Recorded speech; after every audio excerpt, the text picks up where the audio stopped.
जीतू पटवारी के इस्तीफे वाले बयान पर बीजेपी ने पलटवार किया है। बीजेपी मीडिया प्रभारी आशीष अग्रवाल का ने कहा दो युवकों ने शपथ पत्र दिया है जिसमें मोटरसाइकिल का लालच देने की बात कही गई है।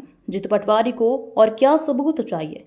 अब जीतू पटवारी को अपने कहे पर अनुसरण करना चाहिए। वहीं कांग्रेस के प्रदर्शन पर आशीष अग्रवाल ने कहा छवि चमकाने के लिए जीतू पटवारी कार्यकर्ताओं का भावनात्मक दुरुपयोग कर रहे हैं। उन्हें न्याय प्रक्रिया का पालन करना चाहिए।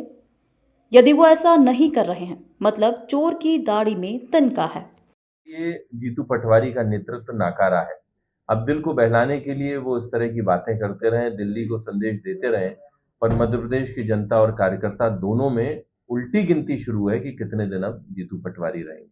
उनमें जो एफआईआर हुई उन्होंने उस पर भी कहा है कि जो अधिकारी बीजेपी के दबाव में काम कर रहे हैं उनको उनके पापों की सजा मिलेगी। सबकी लिस्ट तैयार हो रही है, वो सब लिखा जा रहा है, सब कुछ। देखिए, कांग्रेसियों का ये जो दम्भ है और अधिकारियों को देखने का रवैया है, ये बहुत पुराना है और इसीलिए जब जब इनकी सरकारें होती हैं तो ये सिर्फ अधिकारियों को गरियाते हैं और जनता की मांगों को पूरा नहीं कर पाते हैं।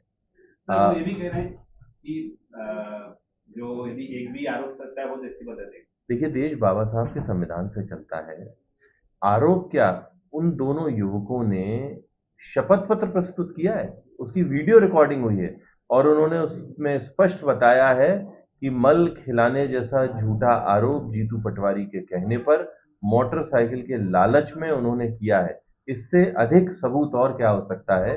मुझे लगता है जो उन्होंने कहा है इस सबूत के बाद तो उनको स्वयं उसका अनुसरण कर ही लेना चाहिए। देखिए, जीतू पटवारी अपनी छवि को चमकाने के लिए न सिर्फ समाज का अपितु अपने कार्यकर्ताओं का भी भावनात्मक शोषण कर रहे हैं।